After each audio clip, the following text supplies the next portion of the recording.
Bulletin का आगाज करेंगे। सबसे पहले खबर आपको दें, वज़ीर-ए-आज़म शहबाज शरीफ कहते हैं हुकूमत मुसल्लह फ़ौज की ऑपरेशनल तैयारी को यकीनी बनाने के लिए तमाम वसाइल फराहम करेगी। पाकिस्तान तरक्की की जानिब गामजन है, मुसल्लह फ़ौज पुरम पाकिस्तान के लिए कोशां है। Army chief general Asim Munir ने कहा, पाक फौज कौम की तवक्कुआत पर पूरा उतरती रहेगी। मुल्क को सिक्योरिटी चैलेंजेस से निपटने में हुकूमत की हिमायत जारी रहेगी। ISPR ने बताया, वज़ीर-ए-आज़म ने काबीना के अहम अरकान के साथ जनरल हेडक्वार्टर्स रावलपिंडी का दौरा किया। आर्मी चीफ ने वज़ीर-ए-आज़म का इस्तकबाल किया, गार्ड ऑफ ऑनर पेश किया गया। वज़ीर-ए-आज़म शहबाज शरीफ ने यादगार शोहदा पर फूल चढ़ाए, शोहदा को खराज अकीदत पेश किया गया। वज़ीर-ए-आज़म और काबीना अरकान की अस्करी क़यादत के साथ मुलाकात में कौमी सलामती, इलाकाई इस्तेहकाम और ऑपरेशनल तैयारियों पर गुफ्तगू हुई। वज़ीर-ए-आज़म और काबीना को सिक्योरिटी सूरत-ए-हाल और खतरे के स्पेक्ट्रम पर ब्रीफिंग दी गई। सिक्योरिटी खतरा से निपटने और इंसदाद दहशतगर्दी कार्रवाइयों पर भी ब्रीफ किया गया। वज़ीर-ए-आज़म और काबीना अरकान ने पाक फौज की पेशा महारत और ऑपरेशनल तैयारियों को सराहा। इलाकाई सालमियत के तहफ़्फ़ुज़ और अमन व इस्तेहकाम के लिए पाक फौज के अज़्म की तारीफ की। आर्मी चीफ ने वज़ीर-ए-आज़म के दौरे और मुसल्लह फ़ौज पर एतमाद पर इज़हार तशक्कुर किया। दौरे के अख्ताम पर खुशहाल और महफूज पाकिस्तान के लिए मिलकर काम करने के अज़्म का याद किया गया।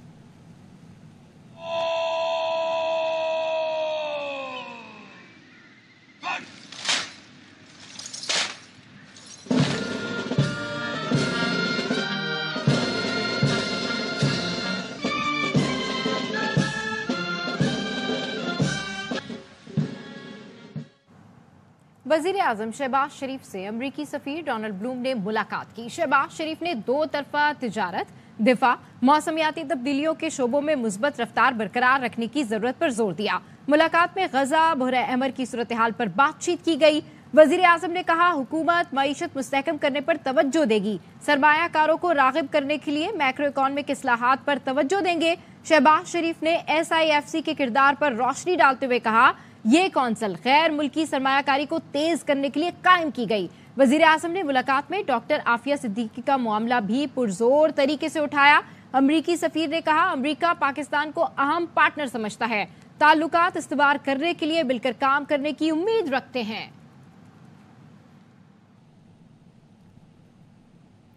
इंतखाबी बेज़ाब्तियों पर अमरीका को पाकिस्तान से शफाफ तहकीकात का मुतालबा करना चाहिए। बाइडेन इंतजामिया की ताकत पर सेनेटर क्रिस वॉन हॉलैंड का AR1 न्यूज़ को इंटरव्यू। कहा, बानी PTI के जेल में होने से इंतखाबात पर फर्क पड़ा, अवाम की मर्जी और राय का एहतराम होना चाहिए। इलेक्शन में मुबैना बेज़ाब्तियों पर अमरीका में पाकिस्तानी सफ़ीर को खत लिखकर आगाह कर चुका हूँ। डोनाल्ड लू पर लगाए जाने वाले इल्ज़ामात से मुत्तफ़िक नहीं। साबिक सेक्रेटरी खारजा डोनाल्ड लू ने बानी PTI की हुकूमत गिराने में कोई किरदार अदा नहीं किया। Very much to be with the AR1 News. Sure. Sir, you were born in Karachi. Yes. You have good friends in Pakistan and you have good Pakistani friends here too. How do you see the relation between the US and Pakistan?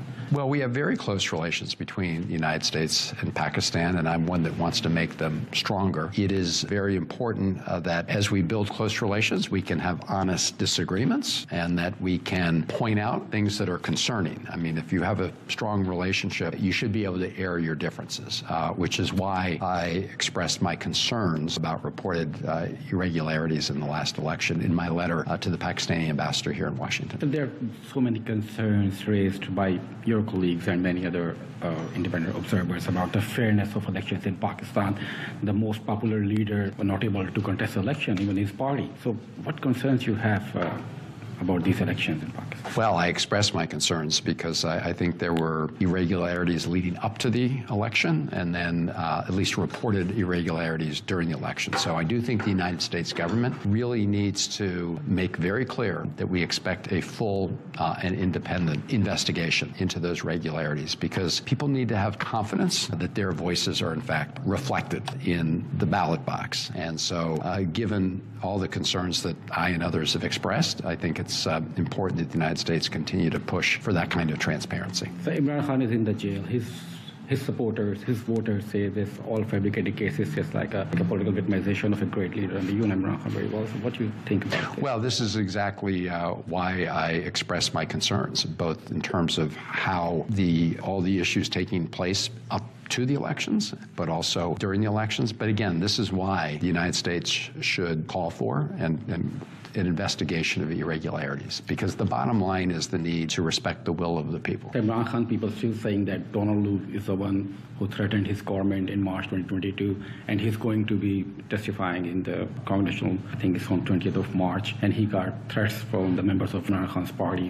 What you going to say? So I disagree with the interpretation of what Assistant Secretary Lu did. I don't think he was in any way trying to participate in throwing Imran Khan out of office. That was not his intention. I know a lot has been said and claims have been made, but I don't think the facts support that claim. That said, I have been concerned, as I've expressed them, about the lead up to the most recent election, and that is why I think that the United States needs to really insist on more transparency and more accountability. So one last question. What do you think about the new government in Pakistan? It's just formed, and so it's, in my view, too early to know exactly how the new government will work. Obviously, you have the coming together of two political parties that have been usually in opposition, so I guess time will tell. But look, I look forward to continue to be a friend of the Pakistani people, and I will continue to speak out on behalf of what I think is right in Pakistan. There is investigations going on regarding some Indian officials involved in an assassination attempt on Sikh activists, Gurpatwant Singh Pannu in New York, and same thing happened in Canada. There was a killing of a Sikh leader. So what do you think about that? What really is going on, and what is your take on this? Well, obviously, if those allegations are verified and confirmed, this is very troubling. This is the Biden administration has expressed concern about this as well. But you've just given me one more thing to make sure I check in with the Biden administration about to get a status report on that. बात करेंगे मुल्क भर की तरह कराची लाहौर में 5वें रोजे की सहरी के लिए अवाम मुख्तलिफ रेस्टोरेंट्स का रुख कर रही है। हमारे नुमाइंदगान हमारे साथ मौजूद हैं। हमारे साथ कराची से मौजूद हैं हमारे नुमाइंदे अदनान राजपूत और जो कि बंस रोड पर मौजूद हैं, और लाहौर से ख्वाजा रमजान मजीद हमारे साथ मौजूद हैं जो कि फूड स्ट्रीट पर मौजूद हैं। कराची का रुख करेंगे और अदनान से जानेंगे कि अदनान कैसा माहौल देख रहे हैं यहाँ पर आप? जी बिल्कुल, आज हम मौजूद है कराची की सबसे कदीमी फूड स्ट्रीट है बंस रोड। यहाँ पर शहरियों की काफ़ी गहमा गहमी दिखाई दे रही है। बड़ी तादाद में शहरी यहाँ पर सहरी के लिए पहुँच रहे हैं। यहाँ पर रमज़ानुल मुबारक के मौके पर सहरी के लिए खुसूसी इंतज़ाम किए जाते हैं, जबकि यहाँ पर मज़ेदार खानों के मुख्तलिफ होटल भी दस्तियाब है। जबकि यहाँ के मशहूर खानों में निहारी है, मलाई बोटी है, बारबेक्यू आइटम है, फास्ट फूड है। इसके अलावा यहाँ की सज्जी जो है वो बहुत मशहूर है, जबकि मीठे में रबड़ी और लबे शीरी भी शामिल है। जबकि यहाँ पर बताया जा रहा है कि आम दिनों के अलावा आम दिनों में तो यहाँ पर शहरियों का काफ़ी रश होता ही है, जबकि रमज़ानुल मुबारक में शहरियों की जो तादाद है उसमें मज़ीद इजाफा हो जाता है। और मुख्तलिफ इलाकों से शहरी यहाँ पर सहरी करने के लिए पहुँच रहे हैं। कोई अपने के हमरा यहाँ पर सहरी करता हुआ दिखाई दे रहा है, तो कोई अपनी फैमिलीज़ के हमरा यहाँ मौजूद है। और ये जो रौनकें हैं इसी तरह रमज़ानुल मुबारक के इख्तिताम तक जारी रहती है। बिल्कुल, बंस रोड पर तो रौनक लगी हुई है। हमारे नुमाइंदे अदनान राजपूत हमें अपडेट कर रहे हैं। वहाँ पर जो लोग हैं वो तिक्की बोटी, निहारी और जो है दीगर चीज़ों से एहतमाम कर रहे हैं। सहरी का लाहौर में क्या सूरत हाल है जानते हैं ख्वाजा रमजान मजीद से। जी अपडेट कीजिए, यहाँ पर लोग क्या खाना पसंद कर रहे हैं सहरी के लिए? जी आपको पता है लाहौरिये बड़े फूडी हैं और सहरी के औकात में ख़ास तौर पर लाहौरिये मुख्तलिफ फ़ूड स्ट्रीट का रुख करते हैं। और मैं इस वक्त PIA फूड स्ट्रीट पर मौजूद हूँ और यहाँ पर ख़ास तौर पर जो लाहौरियों के लिए फिर निहारी, पाए और नान चने का जो है वो सहरी में एहतमाम किया जाता है। और साथ ही जो मज़ेदार किस्म की लस्सी तैयार की जाती है। सुबह सवेरे पराठे भी जो एक ऑप्शन रखी जाती है कि पराठे, आलू वाले पराठे और इसके साथ साथ ऑमलेट वगैरह जो है वो सहरी में शहरियों को दिया जाता है। रोड पे ख़ास बात यह है कि यहाँ पर 2-3 यूनिवर्सिटीज़ हैं जिनके तलबा यहाँ पर रिहाइश पजीर हैं, वो भी ख़ास तौर पर यहाँ पर सहरी करने के लिए आते हैं। और शहर लाहौर का गुज़श्ता 4-5 रोज़ से जो पहले रमज़ान मुबारक से ही मौसम बड़ा खुशगवार है। सुबह सवेरे ठंडी हवा चल रही है और मौसम को भी जो शहरी इंजॉय कर रहे हैं। और उसके साथ साथ मुख्तलिफ फूड पॉइंट्स पर पहुंचे हुए हैं और इन फूड पॉइंट्स पर खासा रश नज़र आता है। ऐसा लगता है लाहौरिये जो हैं वो घर में सहरी करना उनको बिल्कुल पसंद नहीं है। वो घर से बाहर निकलते हैं और बाहर निकल कर मुख्तलिफ फूड पॉइंट पर पहुंचते हैं और वहीं पर मज़े के जो है वो पकवान और खाने जो है वो खाते हैं। और इसी तरह से कुछ जो शहरी हैं वो यहाँ से बाकायदा तौर पर सहरी लेकर जाते हैं और सहरी लेकर जाने के बाद जो है वो अपनी फैमिली के साथ जो है वो बैठ कर खाते हैं। ज़्यादातर जो है वो लाहौरिये सहरी में पसंद करते हैं, वो ख़ास तौर पर चने और सिरी पाए पसंद करते हैं। जी बहुत शुक्रिया। हमारे साथ मौजूद थे कराची से हमारे नुमाइंदे अदनान राजपूत और ख्वाजा रमज़ान मजीद लाहौर से हमारे साथ मौजूद थे। जी, कराची की बात हो गई है, लाहौर की बात हो गई है, पेशावर की बात करते हैं। पेशावर के अवाम सहरी में गोश्त खाने को तरजीह देते हैं। आज पेशावरी कौन से तिक्के खाकर सहरी कर रहे हैं, ये बता रहे हैं हमारे नुमाइंदे जफर इकबाल। बिल्कुल, पेशावर में रमज़ान मुबारक के दौरान सहरी की बात हो तो नौजवानों की अवलीन तरजीह जो है वो पीपल मंडी होती है, जहां मेरे अकब में आपको नज़र आ रहा हो कि लोगों की बड़ी तादाद इस वक्त बीफ टिक्का जो है वो खाने के लिए आए हुए हैं। यहाँ बीफ टिक्के के साथ एक तरफ लोग कावे की चुस्कियाँ, रिवायती कावा जो है पेशावरी कावा, उसकी चुस्कियाँ ले रहे होते हैं, तो दूसरी तरफ नमकीन और कट्टी मीठी लस्सी जो है वो भी दस्तयाब होती है। उस वक्त हमारे साथ एक नौजवान मौजूद हैं, उनसे बात करेंगे। घर में भी सहरी मिलती है, यहाँ पर आकर सहरी करने की वजह क्या है? वैसे ही लेट नाइट वो करते हैं, बैठते हैं दोस्तों के साथ। ये कज़न है तो आए हुए हैं, तो बस इनके साथ ये सहरी वगैरह करते हैं, मज़ा आ जाता है ज़रा। अच्छा, ये तो आए हैं कि ऐसे ही अच्छा है खा लेते हैं, बिल कौन देगा ये बताएं जरा। बिल जो है 50-50 करेंगे। जी बिल्कुल, सिर्फ यही नहीं, यहाँ पर अक्सरियत नौजवान जो आते हैं उनका यही सिस्टम होता है कि खाना तो मिल के खाएंगे लेकिन बिल भी मिल के ही सब देते हैं। रावलपिंडी का रुख करेंगे। रावलपिंडी में 5वें रोजे की सहरी के लिए शहरियों ने निहारी खाने के लिए करतारपुर का रुख कर लिया है। मजीद जानेंगे बाबर मलिक से। बाबर बताइएगा।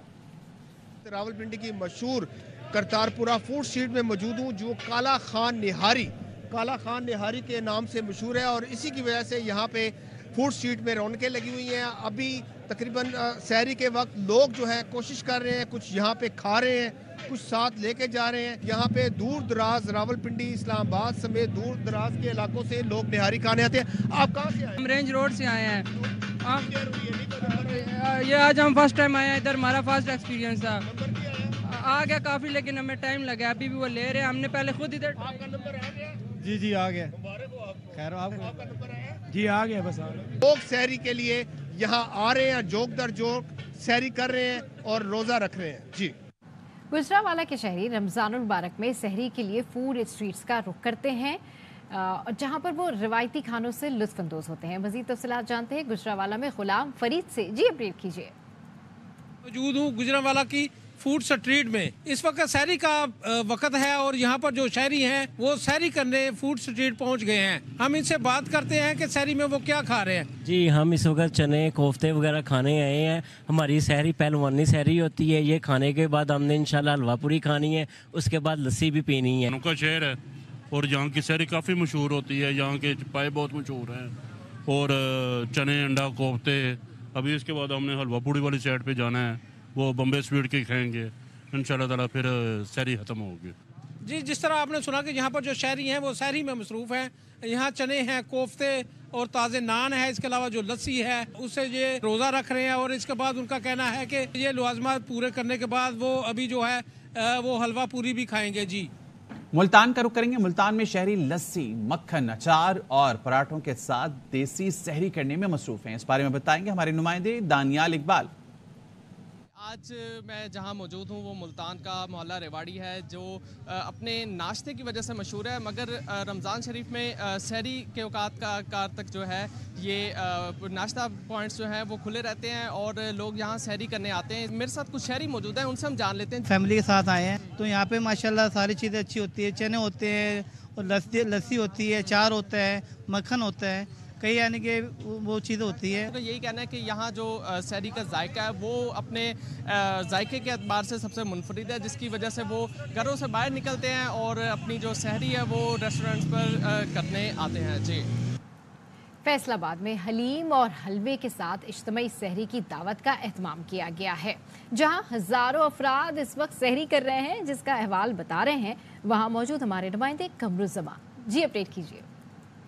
जी बिल्कुल, इस वक्त हम फैसलाबाद के इलाके तारकाबाद में मौजूद हैं, जहाँ पर गुज़िश्ता 15 साल से लंगर शाह मदीना के नाम से हर साल माह रमज़ान में पूरे 30 जो रोज़े हैं उनमें यहाँ पर जो है रोज़ादारों के लिए सहरी पेश की जाती है। रोज़ाना मेन्यू चेंज होता है। इस सहरी प्रोग्राम के जो मुंतज़िम है नजमुल हसन तोता पहलवान इस वक्त हमारे साथ मौजूद हैं, उनसे मालूम करते हैं। ये तकरीबन 15 साल से ये अल्लाह की मदद से नज़र करम है शाह मदीना की। रोज़ाना ये हमारा मेनू चेंज होता है। आज अपना हलीम है, कल कड़ी थी, माशाल्लाह वो चीज़ें बनाते हैं। कल पावे हैं अल्हम्दुलिल्लाह, इसी तरह निहारी भी चलती है और सब्जी गोश्त भी चलता है, आलू गोश्त भी चलता है, मुर्ग चने भी डेली में चलता है। जी बिल्कुल, जैसा कि आपने सुना कि उनका ये कहना है कि रोज़ाना 5000 के करीब अफराद के लिए यहाँ पर शहरी का खाना तैयार करके उनको सर्व किया जाता है। यूं तो सहरी बाहर करने का सिलसिला मुल्क भर में ही जारी है, पर हैदराबाद में इस वक्त हो रही है अहम सहरी, जिसमें दादी अम्मा पोता पोती की फरमाइश पर बहुओं के साथ रेस्टोरेंट पर सहरी कर रही हैं, जिनके साथ इस वक्त मौजूद हमारे नुमाइंदे नासिर हसन खान। इस वक्त मैं मौजूद हूँ एक रेस्टोरेंट के बाहर और आज हम दिखाएंगे कि फैमिलियां भी जो है वो बाहर सहरी कर रही हैं। ये पूरी फैमिली आई हुई है, बुजुर्ग भी हैं, बच्चे भी हैं, सब मौजूद हैं। आज के दिन का क्या करने आई हैं? सहरी बाहर क्यों बनाई है आपने? क्योंकि आज इसके लिए सहरी बनाई, मेरी दादी की सालगिरह है। जी, इनकी दादी की सालगिरह है और दादी भी मौजूद है। अच्छा लग रहा है बेटा, अच्छा लग रहा है। सहरी में अंडे, पराठे, दही जो ये होता है बस, और चाय जो पीते हैं, जो चाय पीते हैं, जो लस्सी पीते हैं, ये शहरी में यही होता है। यहाँ पे आज बच्चों का आज ये इवेंट जो था, एक अम्मी की सालगिरह भी थी, तो हमने सोचा कि क्यों ना हो, साथ जो है पूरी फैमिली मिलकर जो है ना हम सारे एंजॉय करें और एंटरटेनमेंट करें अपनी फैमिली के साथ। बिल्कुल, आज का दिन बड़ी खुशी का दिन है। पूरी फैमिली ही, बहुएं भी मौजूद हैं, तो बेटे भी हैं, तो बेटियां भी हैं और पोता पोती भी हैं। सबके साथ सहरी को एंजॉय किया जा रहा है। जी, मैनचेस्टर के विक्टोरिया पार्क की मरकजी मस्जिद में रोजाना 400 से जायद रोजेदार इफ्तार करते हैं, जिनमें अक्सरियत यूनिवर्सिटी तलबा की होती है। इस हवाले से रिपोर्ट कर रहे हैं जाहिद नूर। जिसे सेंट्रल मॉस्क विक्टोरिया पार्क में रोजेदारों के लिए इफ्तार के खुसूसी इंतजाम किए गए हैं, जहां रोजाना 400 के करीब अफराद को इफ्तारी करवाई जाती है, जिसमें नौजवानों की एक बड़ी तादाद भी शरीक होती है। Alhamdulillah, in Manchester Central Mosque, every single day we have 300 to 400, sometimes 500 people doing iftari. Majority of our congregation are students from the Manchester University campus, both campuses. Many of them come here, as well as those who have come from abroad. हमारे जो students हैं जो मस्जिद के इर्द-गिर्द रहते हैं वो भी आते हैं, फैमिलीज भी आती हैं, रेगुलर हमारे नमाजी हैं वो सब आते हैं। अल्हम्दुलिल्लाह, रमज़ान शरीफ की ये बरकत और रौनक है। मस्जिद इंतजामिया का कहना है कि इफ्तारी के लिए रोजाना ताज़ा खाने तैयार किए जाते हैं, जबकि नमाज और तरावी के लिए खुसूसी इंतजामात भी किए गए हैं। जाहिद नूर, AY न्यूज़, मैनचेस्टर। मुल्क के बेशतर अजला में आज मौसम खुश्क रहेगा। महकमा मौसमियात ने आइंदा 24 घंटे के दौरान कराची, क्वेटा, लाहौर, इस्लामाबाद और पेशावर समेत मुल्क के बेशतर इलाकों में मौसम खुश्क रहने की पेशगोई की है। कश्मीर और गिलगित बल्तिस्तान समेत बलाई इलाकों में मौसम सर्द रहने का इम्कान है। इंटरनेशनल मॉनेटरी फंड ने NFC अवार्ड्स पर भी एतराज़ कर दिया। सूबों के लिए वफाकी महसूलात का 57.5% बहुत ज्यादा करार। हुकूमत ने IMF का एतराज़ मुस्तरद कर दिया। महसूलात के लिए मुतबादिल ज़राए तलाश करने के लिए पुराज़्म। हुकूमत ने IMF को गैस के गर्दिशी कर्जे में कमी की यकीन दहानी करा दी। गैस की कीमतों की एडजस्टमेंट भी बर वक्त होगी। IMF ने PIA समेत इदारों की निजकारी का प्लान तलब कर लिया। बुलेटिन से फिलहाल इतना ही। मज़ीद खबरों के लिए विजिट कीजिए AYnews.tv।